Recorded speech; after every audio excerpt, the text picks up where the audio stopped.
என்ன பாசு, எப்படி இருக்கீங்க? ம் எல்லாரும் சேஃபா இருப்பீங்கன்னு நம்புறோம். ஆமா, சேஃபா இருங்க. சரி, இன்னைக்கு நம்ம ஒரு செமையான சப்ஜெக்ட டீப்பா ஒரு ரவுண்ட் அடிக்க போறோம். நீங்க என்னைக்காவது ஒரு சினிமா நடிகனுக்காக, அதாவது ஒரு ஹீரோக்காக பைத்தியமா சுத்திருக்கீங்களா? நெறைய பேர் சுத்திருப்பாங்க பாஸ். அதான் அப்படியே அந்த மயக்கத்துல நிஜ வாழ்க்கையவே தொலைச்ச கதைய கேட்டிருக்கீங்களா? இன்னைக்கு நாம செமையா உள்ள இறங்கி அலச போற மேட்டர் அதுதான். தமிழ் இலக்கியத்தோட கிங் நம்ம ஜெயகாந்தன் எழுதிய சினிமாவுக்கு போன சித்தாளு நாவலோட 3ஆம் பாகத்தை தான் இன்னைக்கு பிச்சு உதறுவோம். வாங்க மச்சி, இது சும்மா மேலோட்டமா பார்க்காம அந்த வறுமைக்கும் சினிமா மோகத்துக்கும் நடுவுல இருக்கிற ஒரு அரசியல இன்னைக்கு நம்ம நேயர்களுக்கு புரியற மாதிரி அலசுவோம். கரெக்ட். வியர்வு சிந்தி உழைக்கிற அன்றாட வாழ்க்கைக்கும் அந்த திரையில மின்னற நட்சத்திரங்கள் மேல காட்டுற வெறித்தனமான பக்திக்கும் என்ன சம்பந்தம்? சினிமான்ற அந்த மாயக்கண்ணாடி எப்படி ஒரு குடும்பத்தை காவு வாங்குச்சுன்னு தோண்டி துருவ போறோம். நைனா, நீங்க ரெடியா? நான் ரெடி பாஸ்.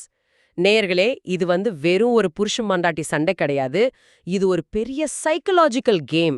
ஒரு உழைக்கும் வர்க்கம் எப்படி சினிமான்ற மாயையில சிக்கலுங்கிறது தான் மேட்டர். அதான்.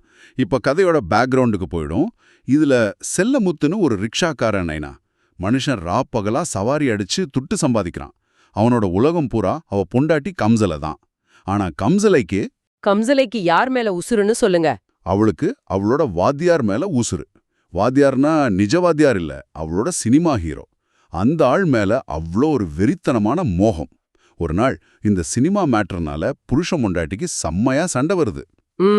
ஆமா. செல்லமுத்து கோபத்துல அவளை அடிச்சிடுறான். அவளும் ஏதோ பெரிய வீராங்கனிய மாதிரி நான் சினிமாவுக்கு போறேன்னு கிளம்பி போறா. ஆனா ஒரு பெரிய பேஜாராயிடுது. சிங்காரம்னு ஒரு பொறுக்கியோட சினிமாவுக்கு போனவ வீட்டுக்கே திரும்ப வரல. அவ காணாம போனதும் அந்த செல்லமுத்து படுற பாடருக்கே பாசு. அதை படிக்கும் போதே ஒரு மாதிரி தொண்டை அடைக்கும் நமக்கு. ஒரு நாளோ 2 நாள் இல்ல, அவளை தேடி தேடி அந்த மனுஷனுக்கு பைத்தியமே பிடிச்சிரும் போல. பாவையா அந்த மனுஷன். பகல் ஃபுல்லா வெயில்ல ரிக்ஷா ஓட்டினாலும் வீட்டுக்கு அந்த இருட்டுல அவ இல்லாததை பார்க்கும்போது அவனுக்கு உலகமே இருண்டிடுது. சாப்பாடு இல்ல, சரியா வண்டி ஓட்டல, தெரு தெருவா நாயா அலையறான். ஒரு உசுருக்கு எவ்வளவு தவிப்பு பாத்தீங்களா? ஆமா. கடைசியா அந்த சிங்காரம் மூலமா அவனுக்கு ஒரு உண்மை தெரிய வருது. சூளையில இருக்கிற அந்த மனோமணி அக்கான்ற ஒருத்தியோட விபச்சார விடுதியில கம்ஸ்ல போய் மாட்டிக்கிட்டான்னு உனக்கு தெரிய வருது. அத கேட்டதும் பதறி அடிச்சுக்கிட்டு ஓடுறாங்க. போய் அந்த மனோமணி அக்கா கால்ல விழாத குறையா கெஞ்சுறான். கம்சலிய வெளிய கூப்பிட்டு நான் அறியாம அடிச்சுட்டேன்டி, உனக்கு உலகம் தெரியாதடி குழந்தனி, நடந்ததெல்லாம் மறந்துட்டு எங்கூட வந்துடுமேனு கதிர்றான் மச்சி. அந்த இடத்துல ஜெயகாந்தன் அவனோட வலி அப்படியே செதுக்கி இருப்பாரு. ஆனா நைனா, இங்கதான் எனக்கு ஒரு பெரிய டவுட். நேயர்களுக்கும் இந்த டவுட் வந்திருக்கும். என்ன டவுட் கேளுங்க. இப்போ கம்சலை தானே பாதிக்கப்பட்டவ. சிங்காரம் அவளை ஏமாத்தி கூட்டிட்டு போயிட்டான். அவ புருஷன் உருகி உருகி கூப்பிடுறான். அப்புறம் ஏன் திரும்ப வீட்டுக்கு போக மாட்டேங்கிறான்? இது ரொம்ப முக்கியமான கேள்வி. இது எப்படி இருக்குன்னா, ஒரு உடைஞ்ச கண்ணாடி ஒட்ட வைக்க பயந்துட்டு அத முழுசா சுக்குநூறா உடைக்கிற மாதிரி இல்ல. அவ ஏன் அந்த முடிவு எடுக்கிறா? கரெக்டா புடிச்சிங்க பாசு. அந்த உடைஞ்ச கண்ணாடிவுமே ரொம்ப கரெக்ட். இத நாம ஆணாதிக்க சமூகத்தோட சைக்காலஜியோட இணைச்சு பார்க்கணும். எப்படி? இப்போ கம்சல தம் புருஷன் சம்பாத்தியத்துல சாப்பிடுறத முன்னாடி பையச்சோறு, அதாவது ஓசிச்சோறுன்னு நினைச்சிட்டு இருந்தா. ஒரு தடவை செல்லமுத்து கூட அவள அப்படி திட்டிருப்பான். ஓஹோ, ஓசிச்சோறு திங்கிறவன திட்டிருக்கானா? ஆமா. நீ ஏன் உழைப்புல ஓசியாதானே சாப்பிடுறேன்னு அவன் கேட்டது அவளுக்கு ஒரு பெரிய வலியா இருந்திருக்கும். இப்ப அந்த சிங்காரம் கூட இந்த மனோமணி அக்கா இடத்துல மாட்டிக்கிட்டதால தன்னை ஒரு எச்சிச்சோறு, அதாவது கெட்டு போனவளா நினைச்சு குற்ற உணர்ச்சியில தவிக்கிறா. அட பாவமே. அவன் மனசுக்குள்ள ஆழமா பதிஞ்சிருச்சு. நாம அசுத்தமாயிட்டோம், இனிமே அந்த மனுஷன் மூஞ்சில எப்படி முழிப்போன்னு. உழைக்கும் வர்க்கத்து பொண்ணுங்களுக்கு பொருளாதார சுதந்திரம் பறிக்கப்படும் போது அவங்க சினிமான்ற மாயைய தேடுறாங்க. கடைசியில அதுலயும் தோத்து போய் தன்னைத்தானே தண்டிச்சுக்கிறாங்க. இது செம்ம பேஜார் மச்சி. அவ தப்பு பண்ணல, சூழ்நிலை அவளை அப்படி ஆக்கிடுச்சு. ஆனா அந்த பழிய அவளே தூக்கி தலையில வச்சுக்கிறா. தான் புருஷன் கையை எதிர்பார்த்து நிக்காம ஒரு காசு இல்லாதப்போ எவ்வளோ பெரிய வெறுப்பு வந்துடுது பாத்தீங்களா? அதான் நிஜம். அந்த குற்ற உணர்ச்சியோட உச்சமா ஒரு சீன் வரும். கம்சல தான் கழுத்துல இருக்கிற தாலிய கழட்ட போவா. என்னது, தாலிய கழட்ட போறாளா? ஆமா. ஆனா அந்த மனோமணி அக்கா அவளை தடுத்து நிறுத்துவா. அறிவு கெட்டவளே, உன்னை கண்ணி கழிச்சவன் உசிரோட இருக்கும்போது தாலிய கழட்டாதன்னு செம்மையா திட்டுவா. அந்த மனோமணி அக்கா கேரக்டரும் ஒரு மாதிரி குழப்பமாகுதுல்ல. ஒரு பக்கம் விபச்சார விடுதி நடத்துறா, இன்னொரு பக்கம் தாயாட்டம் அட்வைஸ் பண்றா. அவங்களும் இந்த சமூகத்தோட ஒரு அங்கம் தானே பாசு. கரெக்ட் தான். சரி, இப்ப கம்சல வீட்டுக்கு வரமாட்டேன்னு சொல்லிட்டா. அந்த கசப்பான நிஜத்தை ஏத்துக்க முடியாம அடுத்து அவ என்ன பண்றான்னு பார்த்தா, அந்த மனோமணி அக்கா கூட சேர்ந்துகிட்டு தன்னோட வாத்தியார் ஹீரோவை நேர்ல பாக்குறதுக்காக ஸ்டுடியோவுக்கு கிளம்பி போறா. ஆவா, ஒரு பக்கம் வாழ்க்கையே சின்னாபின்னமாகி கிடக்கு. ஆனாலும் அவளுக்கு அந்த சினிமா மோகம் குறையல. ஸ்டுடியோ உள்ள போனதும் அவளுக்கு ஒரு பெரிய ஷாக்கு. செம பெரிய பங்களா இருக்கும்னு நினைச்சு போயிருப்பான். ஆனா உள்ள பார்த்தா வெறும் மூங்கில் திட்டி காகிதத்தை வச்சு ஒட்டி வச்சிருக்கிற டூப்ளிகேட் செட்டுகளை பாக்கறா. அவளால நம்பவே முடியல. ஐயையே, இவ்ளோதானான்னு அவளுக்கே ஒரு மெர்சல் ஆயிடுது. ஆமா மச்சி, அப்போ அந்த மனோமணி அக்கா அவளுக்கு ஒரு பெரிய உண்மையை புரிய வைக்க ட்ரை பண்றா. சினிமாவுல எல்லாமே மேக்கப் தாண்டி பொண்ணு, வழுக்கத்தலைக்கு டோப்பா, பல் இல்லாதவனுக்கு பொய் பல்லுன்னு சொல்லுவா. இந்த இடத்துல ஒரு ஸ்டண்ட் பாட்டிக்காரன் கூட ஒரு விஷயத்த உடைப்பான் பாசு. என்னது இது? வாத்தியார் தலை சுத்தமா வழுக்க, அதனாலதான் டோப்பா வச்சிருக்காரு. ஷூட்டிங் நடக்கும்போது டோப்பா பறந்துரும்னு தான் யாரையும் உள்ள விடுறதில்லன்னு ஒரு ரகசியத்தை சொல்லுவான். அடேங்கப்பா, பாத்துக்கங்க நேயரே, அவ கண்ணு முன்னாடியே அந்த சினிமா உலகத்தோட சாயம் விழுக்குது. எல்லாமே டூப்ளிகேட்டுன்னு தெரியுது. ஆனாலும் அந்த கம்சலை ஏன் அந்த மாயிலிருந்து வெளியில வரல? அந்த வில்லன் நடிகனை பார்த்து நிஜமாவே கோவப்படுறாளே, ஏன்? அதுதான் பாஸ், சைக்காலஜி. ஒரு மேஜிக் ஷோக்கு போறோம். ட்ரிக் தெரிஞ்ச அப்புறமும் அந்த மெஜிஷியனை கடவுளா கும்பிடுற மாதிரி ஒரு முட்டாள்தனம் இல்லையா இது? இல்ல பாஸ், இது முட்டாள்தனம் இல்ல. அவளுக்கு அந்த மாய இப்போ உசுறு மாதிரி தேவைப்படுது. தன் வறுமையையும் வாழ்க்கையோட கசப்பான நிஜங்களையும் மறக்க அவளுக்கு ஒரு ரட்சகன் தேவை. ஓஹோ. அந்த வாத்தியார் அவளுக்கு வெறும் நடிகன் இல்ல. அந்த புனித பிம்பம் உடைஞ்சு விட்டா அவளால வாழவே முடியாது. அதனாலதான் தன் மூளைக்கு தெரிஞ்ச உண்மைய அவ மனசு ஏத்துக்க மறுக்குது. தன்னை காப்பாத்திக்க மூளை பண்ற ஒரு வேலை இது. அப்போ அவளுக்கு தேவை சினிமா இல்ல, தன்னோட கஷ்டத்தை மறைக்க ஒரு திரை தேவைப்படுது. அந்த திரை கிழிஞ்சா அவளோட மொத்த வாழ்க்கையும் பேஜாராயிடும். அதான். சரி, அப்படியே அந்த கிளைமேக்ஸ் ஷூட்டிங் கலாட்டாவுக்கு வருவோம். ஷூட்டிங் ஸ்பாட்ல சண்டை காட்சி நடக்குது நைனா. வாத்தியார வில்லன்கள் கத்தியால் குத்துவது போல நடிக்கிறார்கள். டூப்ளிகேட் ரத்தம் பீரிட் அடிக்குது. ஆமா, கேமராமேன், லைட் பாய் எல்லாரும் கூலா பாத்துக்கிட்டு இருக்காங்க. ஆனா இத பார்த்துட்டு இருக்கிற கம்சல மைண்ட்ல என்ன ஓடுச்சு? அவளுக்கு அது ஷூட்டிங்னு புரியவே இல்ல. நிஜமாவே தன் ரட்சகனை யாரோ குத்திட்டாங்கன்னு நம்பிடுறா மச்சி. அவளுக்கு ஒட்டு மொத்தமா மனப்பிறழ்வு, அதாவது மென்டல் பிரேக் டவுன் ஆயிடுது பாசோ. ஏன் ராசான்னு தலையை விரிச்சு போட்டுக்கிட்டு அலறி அடிச்சுக்கிட்டு ஓடுறா. மனோமணி புடிச்சு இழுத்தும் அவன் நிக்கல. நேரா வாத்தியார தூக்கிட்டு போன ஹாஸ்பிட்டலுக்கு ஓடுறா. அங்க ஏதோ ஒருத்தன் வாத்தியார் செத்துட்டாருன்னு சும்மா கத்துறான். அதை கேட்டதும் கம்சலைக்கு அப்படியே மொத்தமா கனெக்ஷன் கட் ஆயிடுச்சு. அவளோட மொத்த உலகமும் இடிஞ்சு மனநலம் பாதிக்கப்படுறா.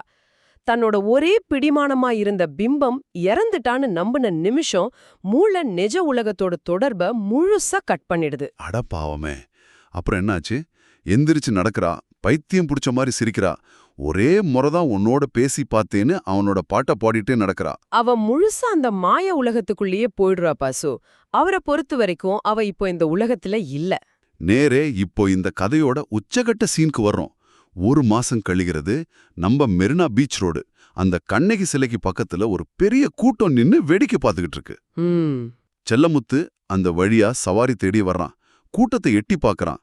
உள்ள ஒரு பொண்ணு, உடம்புல ஒரு துணி கூட இல்லாம செவுத்துல ஒட்டியிருந்த கிழிஞ்ச சினிமா போஸ்டர்களை பிச்சு அதையே சுத்திட்டு சினிமா பாட்டு பாடி ஆடிட்டு இருக்கா.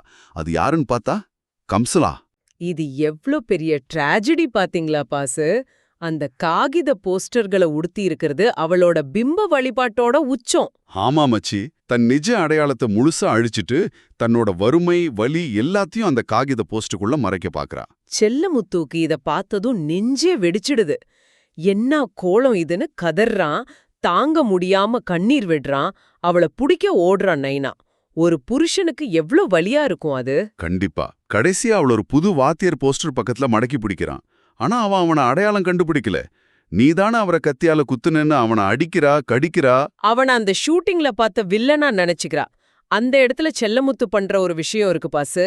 மனச ரொம்ப உருக்குற இடம் அது. அழுதுகிட்டே தன் வண்டியில இருந்த கிழிஞ்ச லுங்கி எடுத்து அவ மேல போர்த்து விடுறான். அவளோட மானத்தை மறைக்கிறான். ஆமா, அப்புறம் அவளை காப்பாத்துறதுக்காக அவன் ஒரு பொய்ய சொல்றான். கம்சல அவரு சாவலடி, நல்லா கீறாரு, இந்த பாரு புது படம் கூட வந்திருக்கு, நாம திரும்ப படம் பார்க்க போலாம் வா, 100 குழந்தைய ஏமாத்துற மாதிரி ஏமாத்துறான். இங்க செல்லமுத்தோட தியாகத்தை பார்க்கணும் நீங்க. அவனுக்கு தெரியும் அவளை நிஜ உலகத்துக்கு கொண்டு வர முடியாதுன்னு. அவனோட ஈகோ எல்லாத்தையும் தூக்கி போட்டுட்டு அவளோட மாய உலகத்துக்குள்ள புகுந்து அவளை கூப்பிடுறான். அவளோ அமைதியாகி வண்டியில ஏறா. போகும்போது அந்த கண்ணகி சிலைய பார்த்து கம்சலை ஒரு கேள்வி கேட்கிறா. ஏந்தே இது என்னோட சிலை தானேன்னு கேட்கிறா. செல்லமுத்தும் அழுதுகிட்டே, ஆமாடி உனக்கு தானே தலையாட்டுறான் அந்த கண்ணகி சிலைய காட்டுறதுல ஒரு பெரிய குறியீடு இருக்கு பாசு. அது என்ன மச்சி? எனக்கும் புரியல. தங்களை அறியாமலேயே தியாகிகளாகவும் புனிதர்களாகவும் தங்களை கற்பனை செய்து கொள்ளும் விளிம்பு நிலை மக்களின் அவலத்தை ஜெயகாந்தன் இங்க தோலுரித்து காட்டுறாரு. வறுமை மனுஷன பசில கொல்லும்னா இந்த சினிமான்ற மாயை மனுஷனோட அடையாளத்தையே முழுங்கிடும். அப்பா, எவ்ளோ ஆழமான விஷயம் மச்சி இது. ஒரு அப்பாவி பொண்ணு சினிமா அன்ற அந்த எச்சில் கனவுகள்ல விழுந்து தன் நிஜ வாழ்க்கை அடையாளம், சுயமரியாதை எல்லாத்தையும் எப்படி தொலைச்சான்னு இன்னைக்கு டீப்பா பார்த்துட்டோம். ஆமா பாசு, ஜெயகாந்தனோட எழுத்து அந்த குடிசைகள்ல உள்ள கசப்பான யதார்த்தத்தை எப்படி துல்லியமா படம் பிடிச்சிருக்குன்னு நேயர்களுக்கே புரிஞ்சிருக்கும். கரெக்ட். நேயரே, கம்சலையின் கதை இன்னைக்கு நமக்கு ஏன் முக்கியம்னு தோணுதா? பிம்பங்களை சார்ந்திருப்பது வாழ்க்கையை உயர்த்தாது, மாறாக இருக்கிற நிஜ உறவுகளையும் காவு வாங்கிடும். நிஜமா நைனா, இத நம்ம இன்னைக்கு நடக்கிற விஷயத்தோட ஒப்பிட்டு பார்க்கணும். அதான் நான் கேட்க வந்தேன். எபிசோட முடிக்கிறதுக்கு முன்னாடி நேயர்களுக்கு ஒரு முக்கியமான கேள்வியை வைக்கிறேன். அன்னைக்கு கம்சலை சினிமா போஸ்டர்களை சுத்திட்டு பைத்தியமா சுத்துனா, இன்னைக்கு நாம சோஷியல் மீடியாவில், இன்ஸ்டாகிராம்ல நமக்கு சம்பந்தமே இல்லாத இன்ஃப்ளூயன்சஸ் மேலையும் டிஜிட்டல் பிம்பங்கள் மேலையும் வெறித்தனமா பாசத்தை கொட்டுறோம். ஆ, அவங்க போடுற போஸ்ட், அவங்க காட்டுற அந்த ஆடம்பரமான வாழ்க்கை, இதெல்லாம் தான் நெஜம் நம்புறோம். அதை நம்பி நம்ம வீட்ல இருக்கிற நிஜ உறவுகளை தொலைச்சிட்டு இருக்கோமே. நாமளும் கண்ணுக்கு தெரியாத அந்த டிஜிட்டல் போஸ்டர்களை உடுத்திக்கிட்டு நிக்கிற மாடர்ன் கம்சலைகள் தானா? சூப்பர் கேள்வி பாச. அவங்க உருவாக்குற அந்த டிஜிட்டல் உலகமோ அன்னைக்கு ஸ்டூடியோல இருந்த அந்த மூங்கில் செட்டு மாதிரி தான். எல்லாமே ஒரு மாய. கரெக்டா சொன்னீங்க மச்சி. அன்னைக்கு சினிமா திரையில பார்த்த மாய இன்னைக்கு நம்ம கைக்குள்ள செல்போன் திரையில கீது. ஆனா அந்த மாய கண்ணாடி இன்னும் உடையல.